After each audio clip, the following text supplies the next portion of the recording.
Assalamualaikum warahmatullahi wabarakatuh. Alhamdulillah. Alhamdulillahillazi an'ama alaina bil imani wal islam.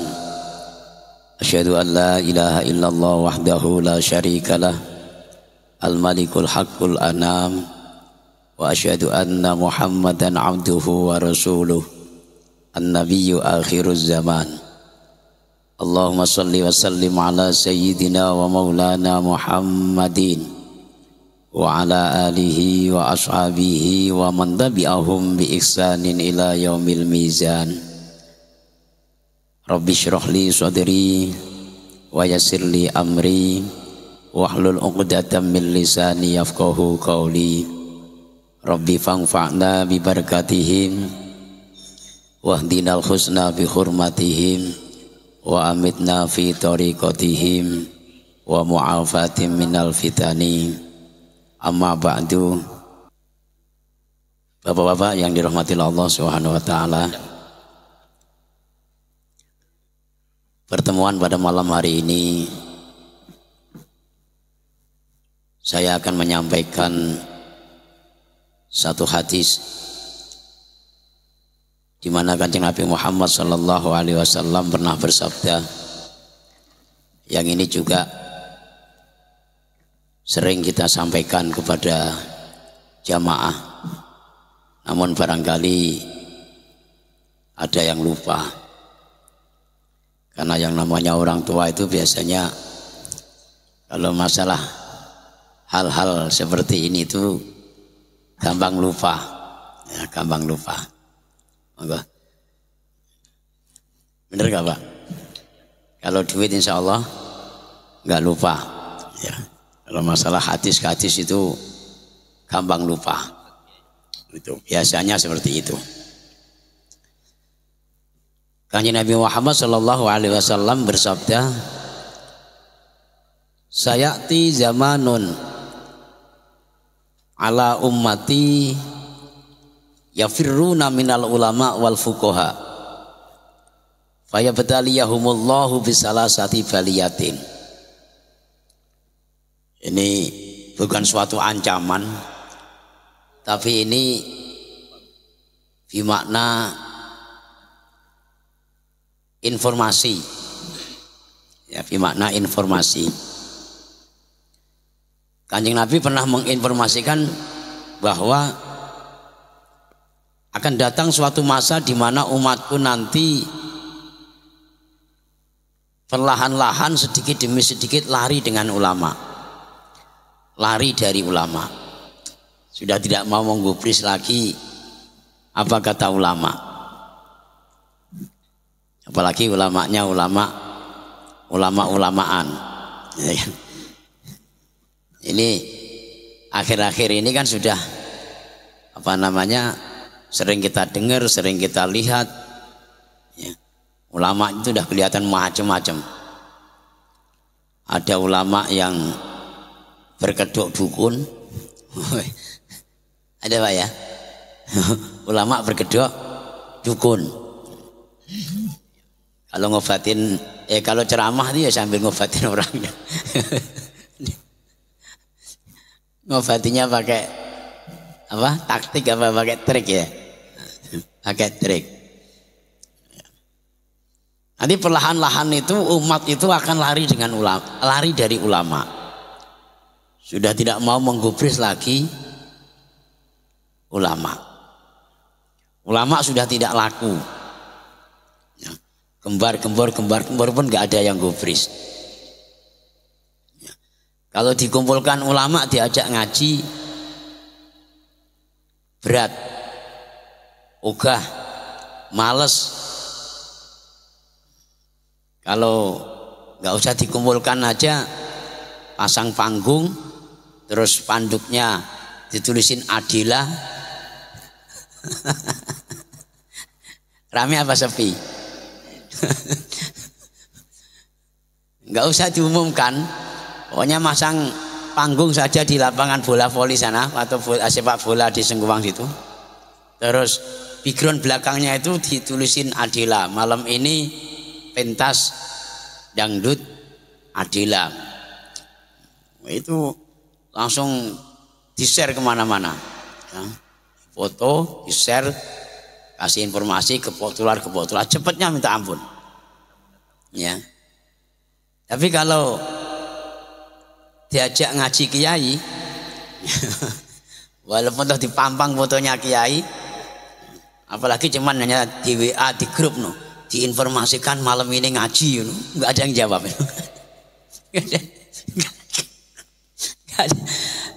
Selalu hitung-hitung kalau sama kiai itu Pak. Akhirnya lama-lama malas, nggak mau kumpul sama kiai, nggak mau ngaji sama kiai. Entah kapan itu. Pokoknya insya Allah Kanjeng Nabi itu tidak pernah bohong. Karena Kanjeng Nabi itu punya sifat apa? Sidik, ya, nggak pernah salah, nggak pernah bohong. Entah sekarang ini sudah wujud atau belum, atau mungkin anak-anak kita besok atau cucu-cucu kita besok yang menjumpain hadis ini. Ya. Akan datang suatu masa di mana umatku itu akan lari dengan ulama dan sudah tidak mau lagi peduli dengan ulama fikih. Nggak mau ngaji fikih, ngajinya cuma hadis, Quran, hadis, gitu saja. Fikih sudah tidak digubris lagi, rajin ibadah tapi nggak ngerti toharoh. Ya. Sholatnya rajin, jamaahnya rajin, ke masjid nggak pernah off. Tapi toharoh nggak ngerti, sesuci nggak paham, cara istinja pun juga nggak paham. Kencing hanya sambil berdiri, hanya ngatir gitu saja. Cara mensucikannya juga nggak pinter. Nggak ada air, yang penting di situ ada kertas atau ada daun pun embat aja. Banyak yang tidak tahu dengan fikih, sudah tidak tahu tapi tidak mau, nggak mau tahu. Akhirnya karena nggak mau tahu, akhirnya nggak mau belajar. Nah, kalau bahas agama tinggi-tinggi gayanya itu. Oh ini tauhid, ini makrifat, ini hakikat. Tapi fikih gambleh, nggak ngerti apa-apa. Batalnya sholat nggak ngerti, syaratnya sholat nggak ngerti, yang membatalkan jamaah juga nggak paham. Apalagi, pokoknya nggak uplong lah. Itu entah kapan itu. Atau juga mungkin sekarang sudah ada, wallahu alam, saya tidak ngerti. Tapi kayaknya juga sudah ada, cuman belum global saja. Hanya beberapa umat. Ya. Nah, kalau besok mungkin, wah ini semuanya nggak ada yang mau peduli. Kalau dinasihatin kiai itu muntah, menolak. Kalau yang nasihatin orang kaya ya, wah manjur pokoknya. Punya pangkat tinggi, duitnya banyak, wah, ngomong salah-salah pun bener. Bener apa bener Pak? Ya ini Pak Alwan biar mikir ya. Apakah sudah wujud apa belum sekarang ini? Apakah sudah nyata apa belum?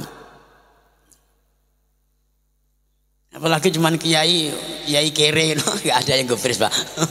Walaupun tahu kiai hafid Quran, ngalim, tapi kere, nggak ada yang gubris, nggak ada yang datengin, nggak ada yang pengen ngaji. Kecuali kalau kiainya itu ngalim, hafid Quran, kaya, duitnya banyak, masih banyak yang mau ngaji, kan itu kan? Ini informasi dari Kanjeng Nabi Muhammad SAW demikian. Akan datang suatu masa di mana umatku akan lari dari ulama dan tidak mau belajar ilmu fikih terhadap ulama-ulama yang alim ilmu fikih.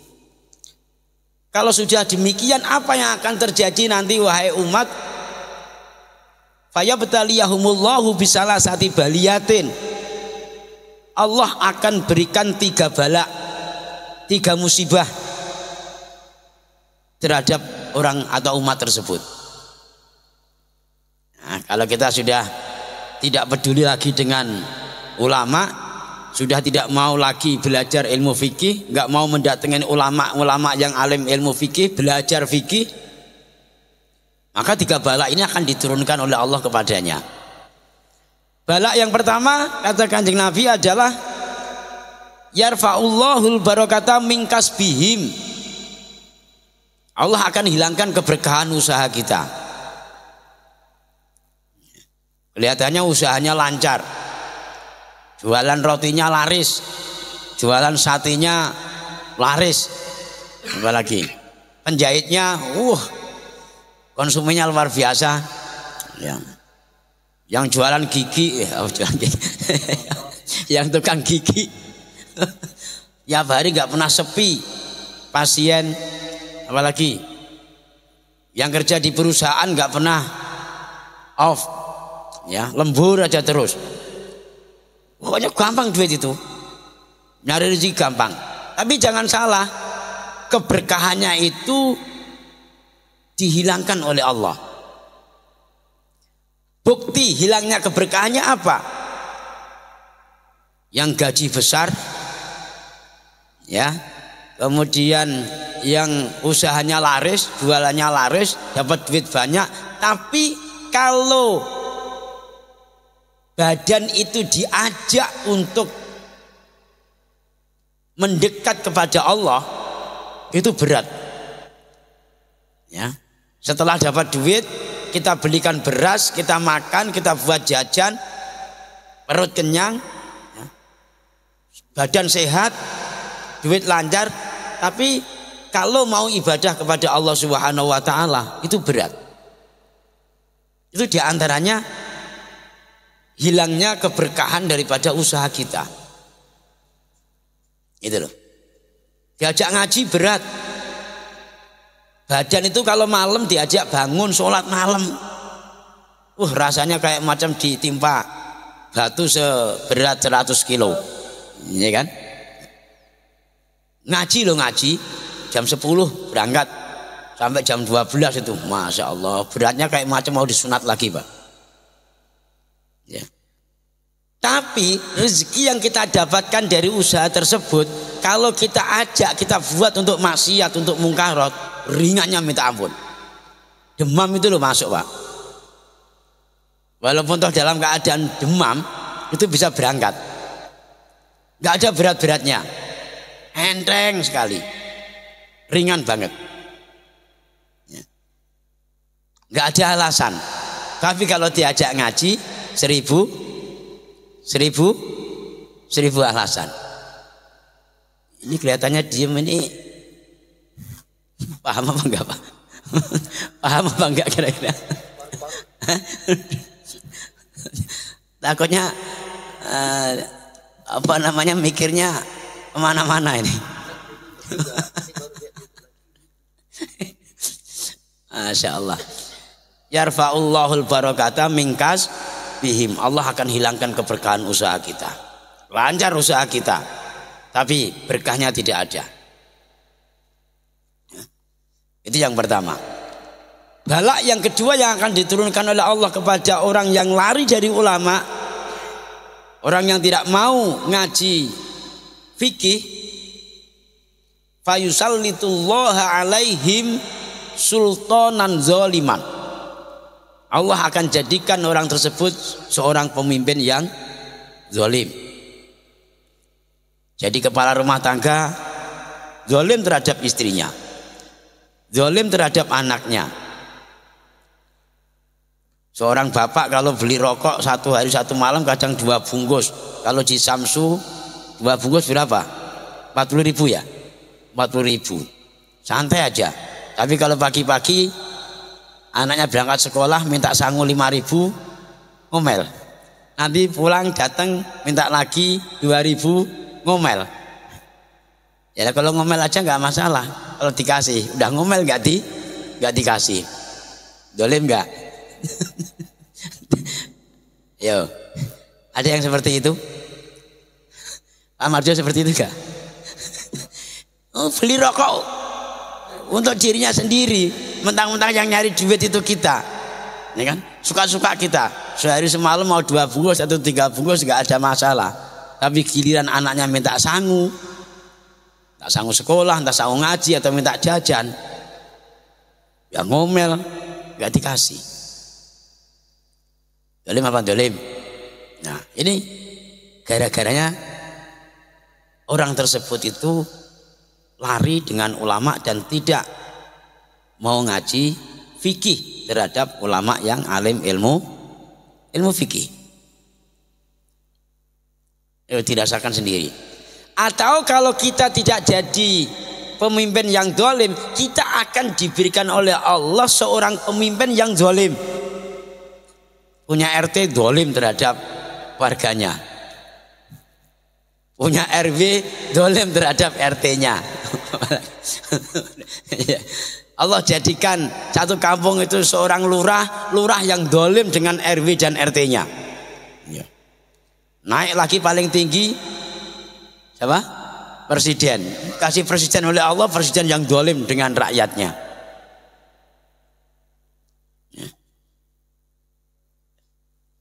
Itu gara-gara apa, Pak? Lari dari ulama.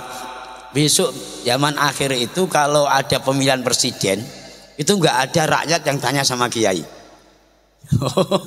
Entah kapan itu terjadi. Kalau zaman-zaman dulu kita bola-bola milih presiden, milih lurah saja harus tanya kiai. Pak Yai, ini yang nyalon ini di kelurahan kita ini kan ada 3 orang, Pak Yai. Ada Firman, ada Witono, ada Agus Trianto. Kalau menurut Yai, saya harus milih siapa, Yai? Wah, milih Witono aja lah.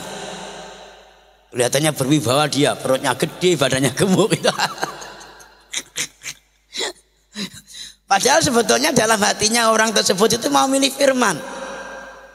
Kremeng-kremeng nggak apa-apa tapi turun terus dia. Itu kan rajin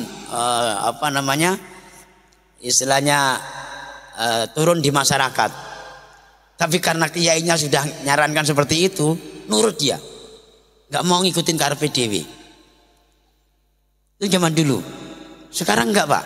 Sekarang kalau masalah urusan pileg, urusan pilpres itu rakyat lebih pintar daripada kiai. Rakyat lebih pintar daripada kiai, bahkan malah debat kiainya.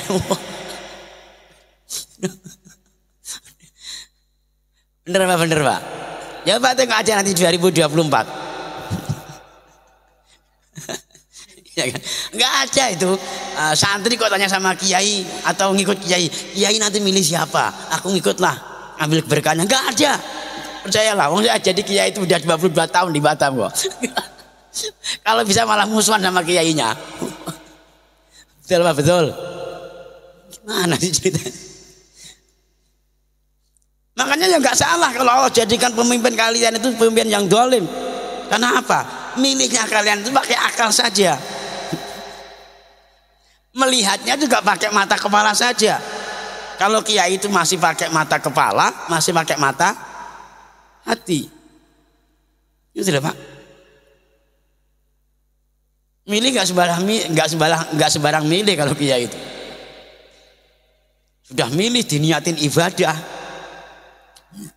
Masalah menang dan tidaknya itu urusan yang di atas lah ibadahnya.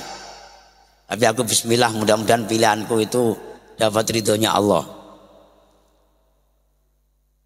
Betul Pak. Ya inilah yang jadi evaluasi kita semua. Saya titanin aja lah nanti. Saya tengok aja nanti 2 tahun lagi 2024 kira-kira Pak Alman nanti tanya sama saya enggak ya. Ustadz, kira-kira Ustadz nanti milih siapa? Kadang saja malah lucu diajak milih aja nentang sama kiainya Pak. Ayo. Ini akibat fayusallitullaha alaihim sultanan zaliman. Kiai nggak laku, imam masjid juga nggak laku, ustadz nggak laku. Makanya ya nggak salah kalau ustadz itu nyari caleg sendiri. Hanya jual, Pak murid saya banyak, santriku ratusan ini. Yang penting wani piro. Karena apa? Ya kiainya bukan sebel. Gimana gak sebel diajak ngetan larinya ngulon. Diajak ke barat malah muridnya lari ke timur. Nanti kalau ada masalah dengan pemimpinnya baru tanya sama kiainya. Wah, kurang ajar. Kiainya kok dapat enggak enaknya saja. Sama dengan kata Gus Ba. Gus Ba bilang begini. Jadi kiai ini serba susah.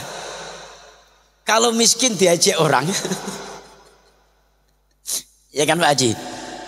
Pak Haji Bakit. Kalau kaya dikirain kiai kedunyan loh. Apa gak serba repot kiai ini? Oh ya Allah ya Karim. Nah ini entah kapan nanti Pak jatuhnya. Tapi yang jelas apa yang disampaikan oleh Kanjeng Nabi itu nggak pernah bohong. Akan datang suatu masa di mana umatku nanti akan lari dengan ulama atau tidak mau dekat dengan ulama dan tidak mau ngaji fikih dengan ulama fikih, sehingga nanti Allah akan turunkan 3 bala tersebut. Bala yang terakhir kata Kanjeng Nabi adalah wa yakhrujuna minad dunya bighairil iman. Allah akan kasih bala ketika nanti orang tersebut meninggal dunia atau meninggalkan dunia mau masuk ke alam kubur, maka orang tersebut tidak akan bisa membawa iman. Imannya itu ketinggalan di dunia. Yang surbannya panjang sampai ke tanah, ya. Yang pecinya itu tinggi 0,5 meter misalnya. Jubahnya harganya 800.000, tasbihnya itu dari Mekah. Tapi jangan salah, kalau tidak mau berdiri dengan ulama, tidak mau nurut dengan ulama, dan tidak mau ngaji fikih dengan ulama fikih, suatu saat iman yang ada di dalam dada kalian itu akan ketinggalan di alam dunia ketika kalian masuk ke alam kubur. Dan kita harus tahu bahwa ketika manusia besok di alam kubur, yang mampu menjawab pertanyaan malaikat mungkar dan nakir itu adalah iman dan amal kita. Apa? Iman dan amal kita.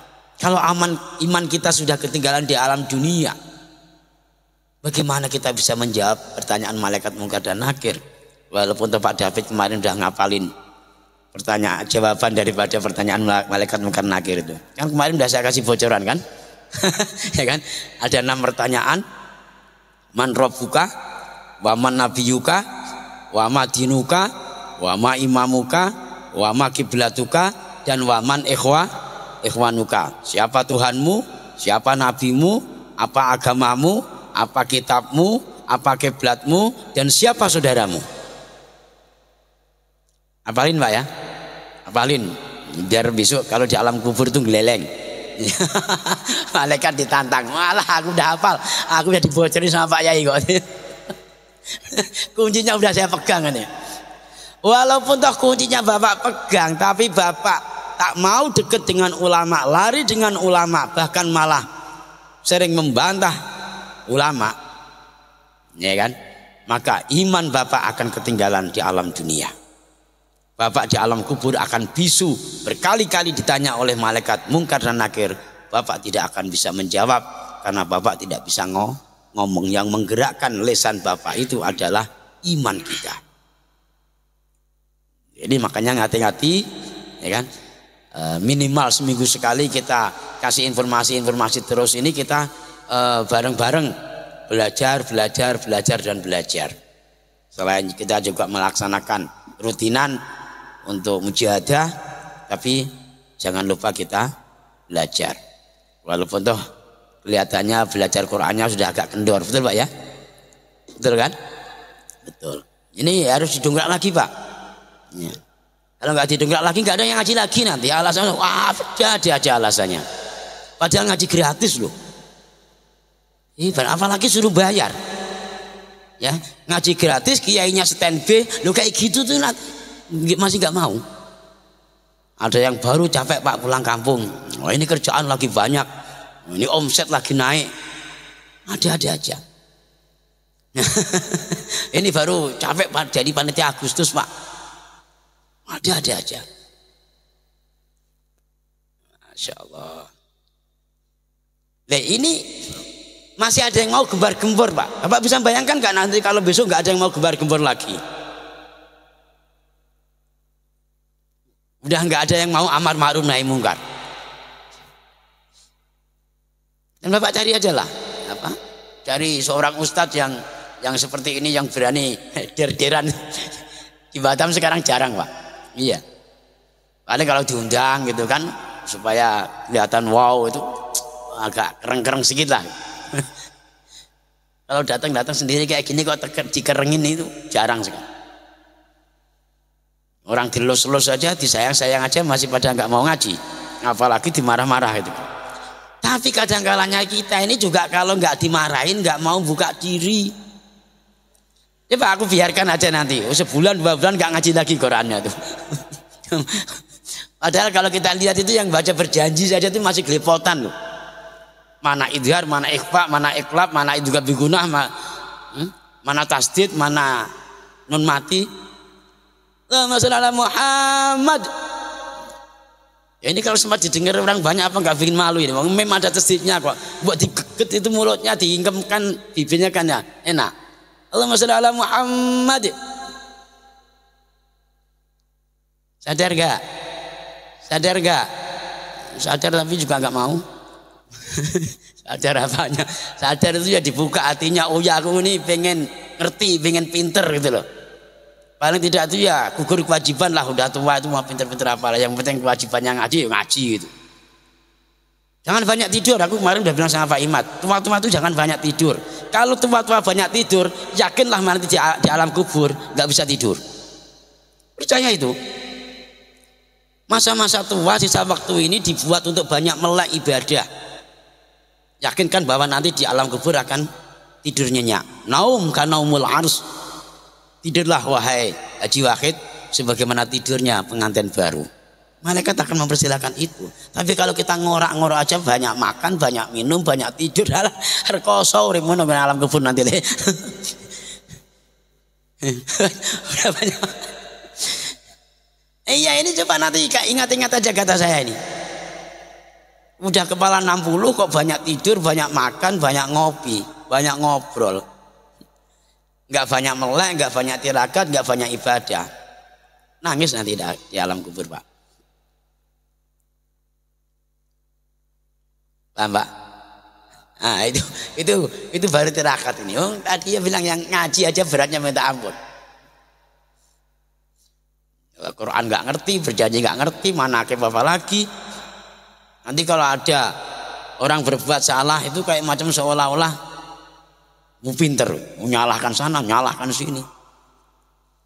Bikin gaduh di sana, bikin gaduh di sini, berbicara masalah agama.